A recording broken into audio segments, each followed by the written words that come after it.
श्री कृष्ण जी कहते हैं, इंसान हमेशा अपने भाग्य को कोसता है, यह जानते हुए भी कि भाग्य से ऊंचा उसका कर्म है जो स्वयं उसके हाथों में है।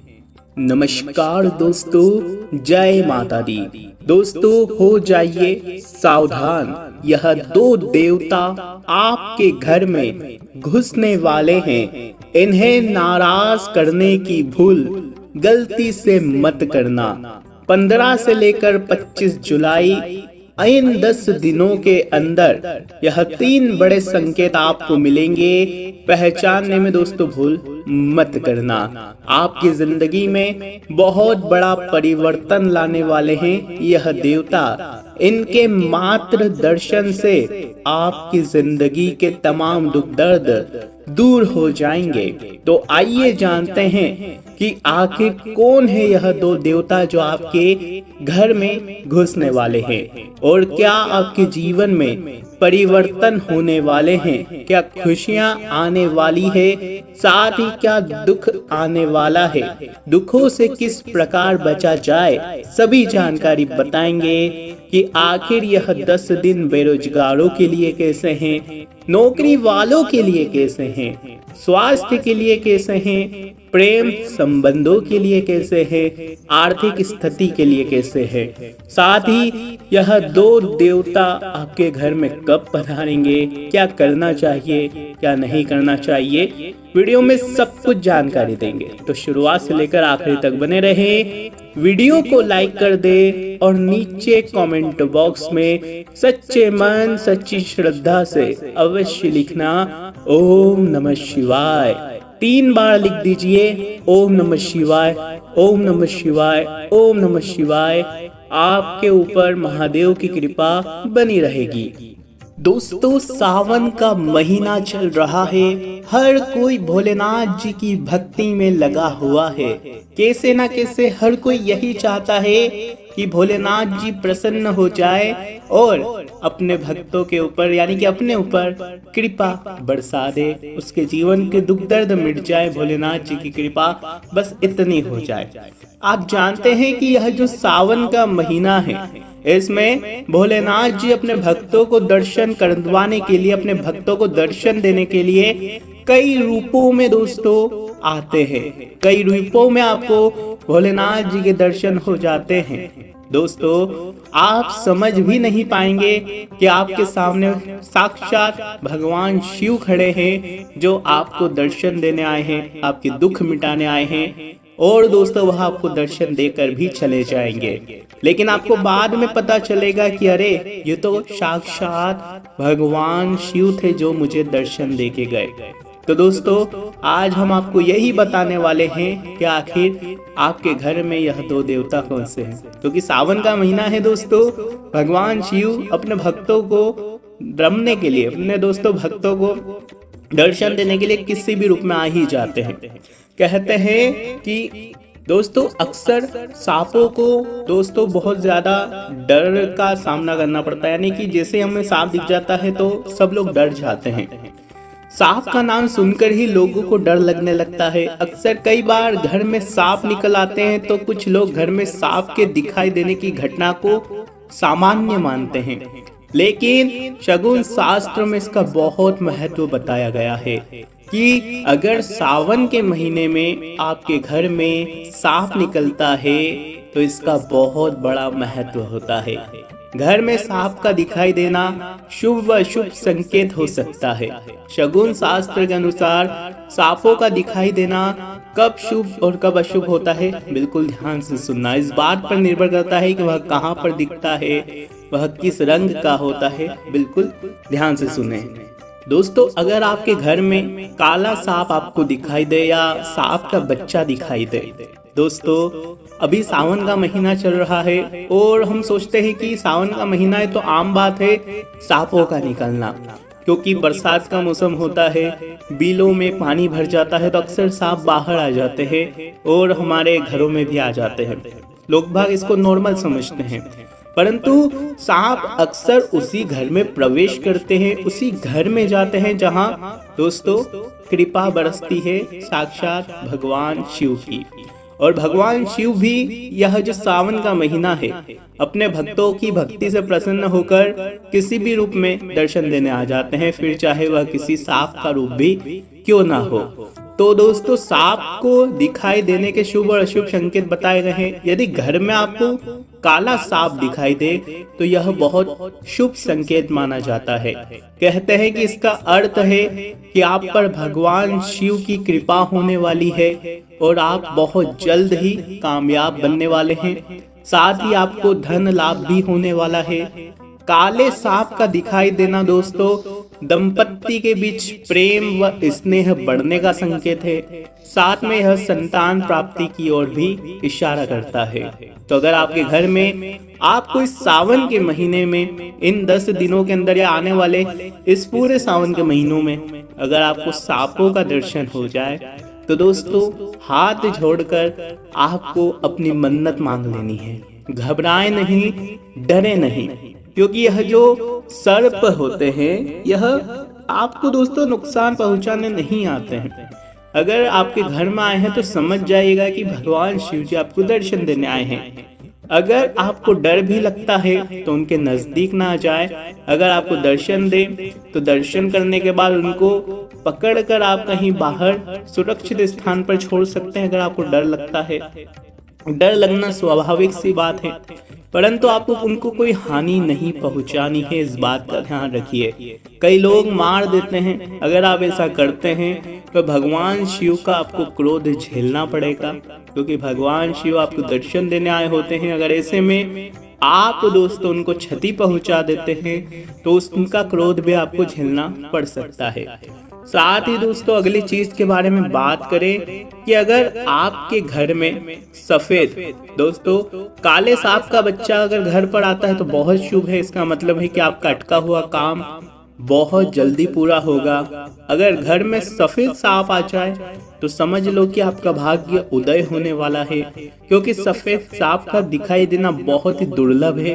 क्योंकि सफेद सांप दोस्तों बहुत मुश्किल से मिलते हैं, इधर उधर जंगलों में पाए जाते हैं। साथ ही धन की वर्षा होने वाली है और सुख समृद्धि की प्राप्ति होने वाली, यह भी संकेत माना जाता है। अगर आपके घर में पीले रंग का सांप दिखाई दे तो दोस्तों यह आपको जीवन में तरक्की होने का संकेत देता है।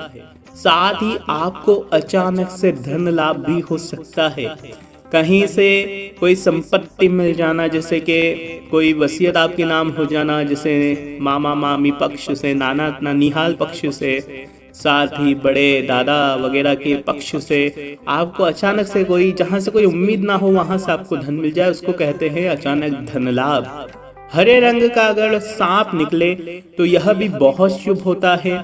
इसका मतलब है कि माता लक्ष्मी आपसे प्रसन्न है, आपकी भक्ति से देवता प्रसन्न है और आपकी सारी परेशानियां जल्द ही खत्म होने वाली है। तो दोस्तों अभी तक हमने सांपों के बारे में बताया है कि यह जो सावन का महीना है भगवान शिव आपको दर्शन देने आएंगे। दोस्तों आएंगे ही आएंगे, फिर चाहे वह एक सांप के बच्चे के रूप में आ जाए, फिर चाहे खुद सांप के रूप में आ जाए। अगर आपके घर में कोई नंदी बैल, जिसे कहते हैं हम भगवान शिव जी के वाहन, यानी कि कोई बैल आपके घर के द्वार पर आए, कोई गाय भी अगर आ जाए घोड़ा, तो दोस्तों आपको उनका अपमान नहीं करना है, उनको मारना नहीं है, ना ही उनको भगाना है। यथाशक्ति आपसे जितना हो, एक रोटी हो गई या फिर कोई फल फ्रूट हो गया, अवश्य उनको खाने के लिए दे। उनके सर पर हाथ रखकर आशीर्वाद ले ले, बस इतना कर ले, उनका हाथ जोड़ ले। क्योंकि सावन का महीना है, भगवान शिव जी का महीना है। शिव जी किसी भी रूप में आपकी परीक्षा लेने आ सकते हैं, आपको दर्शन देने आ सकते हैं। अगर आप दोस्तों शिव जी में आस्था रखते हैं तो कोई भी गलत कार्य मत करिएगा, ना ही किसी जीव को हानि पहुंचाए, ना ही किसी का अपमान करें। दोस्तों इस सावन के महीने में आपके घर के द्वार पर अगर कोई साधु भी आता है तो यथाशक्ति उसको कोई ना कोई भेंट स्वरूप अवश्य दे, 5 रुपए 10 रुपए यथाशक्ति। साथ ही कोई अगर दोस्तों आपके घर के द्वार पर जो अपंग जिसे हम कहते हैं, या फिर दोस्तों जिसमें कोई आप मान सकते हैं कि कोई अंधा हो, कोई बहरा हो, कोई चल नहीं सकता हो, यानी कि अपने शरीर में कोई ना कोई दिक्कत हो, ऐसा अगर आपके घर पर द्वार आता है, भिक्षा लेने आता है, तो आपको भूल से भी उनका मजाक नहीं उड़ाना है, ना ही दोस्तों उनका अपमान करना है। आपसे जितनी हो सके उतनी उनकी मदद करें, बस इतना आपको कहना है। दान स्वरूप थोड़े पैसे दे सकते हैं, कुछ खाने को दे सकते हैं। भगवान शिव जी किसी भी रूप में आपके घर पर परीक्षा लेने आ सकते हैं, बस इस बात का आपको ध्यान रखना है। अब कई लोग अंधविश्वास भी कहेंगे इन बातों को, परंतु यह महीना है शिव जी का, और इस महीने आपके जीवन में ऐसे ऐसे चमत्कार होंगे कि अगर आप दोस्तों किसी सेक्युलर को, किसी पढ़े लिखे को बोलेंगे तो वह भी अंधविश्वास ही कहेगा। इसलिए थोड़ा सा दोस्तों धार्मिक वाले बन जाइए। आप यह वीडियो देख रहे हो तो हमें पता है कि आप भगवान में बहुत विश्वास रखते हो, अपने धर्म को मानते हो। आइए दोस्तों, अब आपके अगले 10 दिनों में क्या परिवर्तन होने वाला है। जैसा कि यह सावन का महीना चल रहा है, देवादिदेव महादेव की कृपा पाने के लिए आपको मंदिर तो अवश्य जाना ही है। साथ ही यह सावन का महीना आपकी राशि के लोगों के लिए बहुत ही बड़ी दोस्तों उपलब्धि लेकर आ रहा है। जितने भी पिछले समय में दुख दर्द आपने झेले हैं या झेल रहे हो, ठीक है, हो गया, लेकिन यह 2 महीने पूरी दोस्तों श्रद्धा से भक्ति में लग जाइए। आप याद करेंगे कि जो तीसरा महीना आएगा भादव का, सावन के बाद जो भादव का महीना आएगा, उससे आपकी नैया खुद ब खुद सही हो जाएगी। बहुत बड़ा परिवर्तन देखने को मिलेगा, क्योंकि भोलेनाथ जी ऐसे देवता है जो तत्काल दोस्तों प्रभाव देते हैं अपने भक्तों के जीवन में। इसलिए भादुओं के महीने से ही आप देखेंगे कि आपके जीवन के कष्ट मिट चुके हैं। आपका जीवन अच्छे संगति में जा रहा है, अच्छा गति में जा रहा है। साथ ही साथ व्यापार हो या नौकरी, आपको वहां पर भी अच्छे परिणाम देखने को मिलेंगे। साथ ही विद्यार्थियों के जीवन में भी एक अच्छा परिवर्तन आएगा। उसी के साथ घर परिवार के रिश्तों में कोई कड़वाहट चल रही है तो वह कड़वाहट अब मिटने वाली है। कड़वाहट दूर होगी, प्रेम और ज्यादा बढ़ेगा, साथ ही एकजुटता भी आपको दिखाई देगी। अगर इन 10 दिनों में आपका कोई पैसा फंसा हुआ था, उधार दिया हुआ था, तो सितारों ने भी संकेत दिए हैं कि आपका रुका हुआ पैसा आपको वापस मिल जाएगा। अनुभवी अथवा राजनीतिक लोगों से भी आपको मुलाकात का मौका मिल सकता है।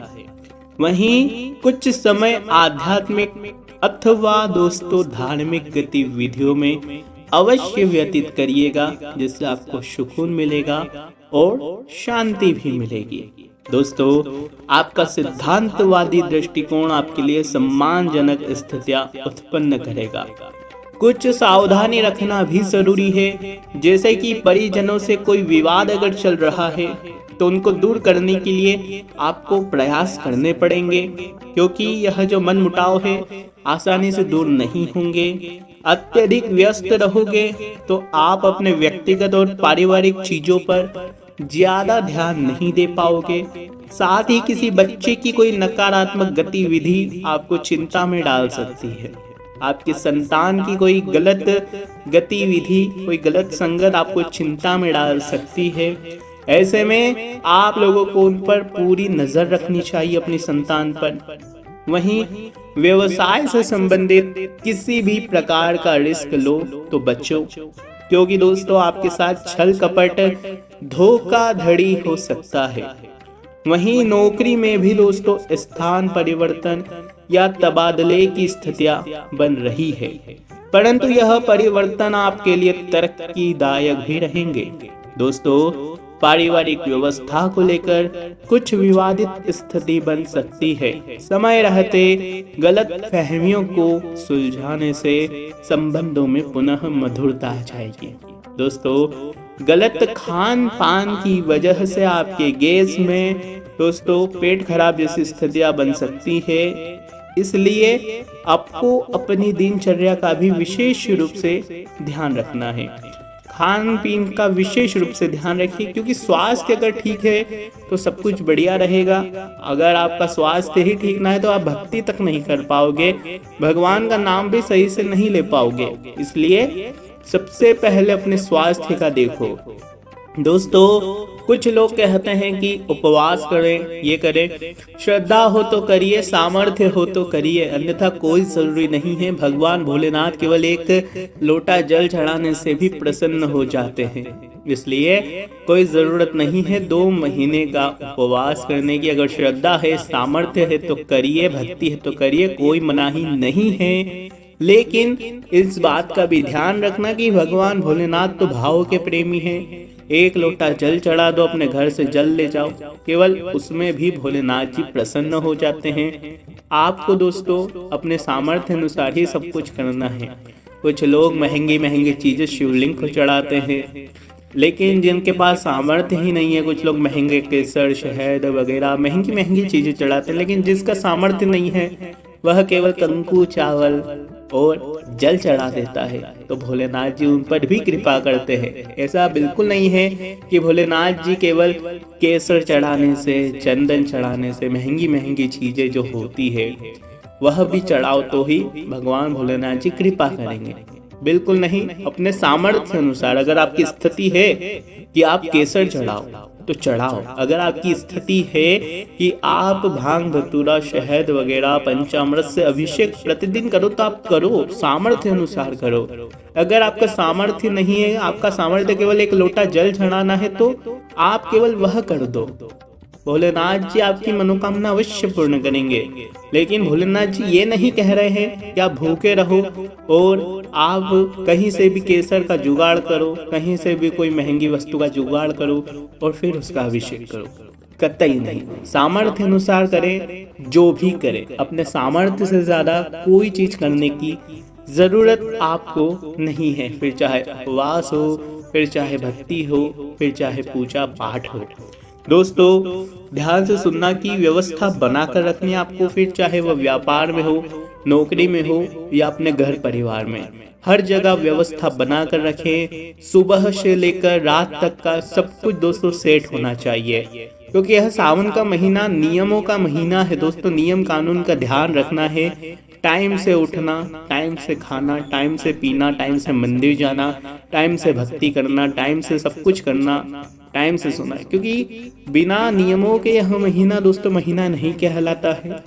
खास करके सुबह का जो समय होता है, एटलीस्ट जो 8 से 10 बजे तक का जो समय होता है, उसमें नियम कायदों का ध्यान रखिए। जल्दी उठकर नहा धो ले, मंदिर चले जाए। फिर शाम का जो 5 बजे से लेकर जो 7 बजे तक, 8 बजे तक का समय है, उसमें भी नियम कायदे अपनाएं, क्योंकि यही चीज दोस्तों भोलेनाथ जी को प्रसन्न करेगी। आज की वीडियो में दोस्तों इतना ही। आप सभी लोगों को बहुत बहुत धन्यवाद। कोई चीज़ समझ नहीं आई हो तो कमेंट में पूछ लीजिएगा, आपको तुरंत जवाब दे दिया जाएगा। बहुत बहुत धन्यवाद।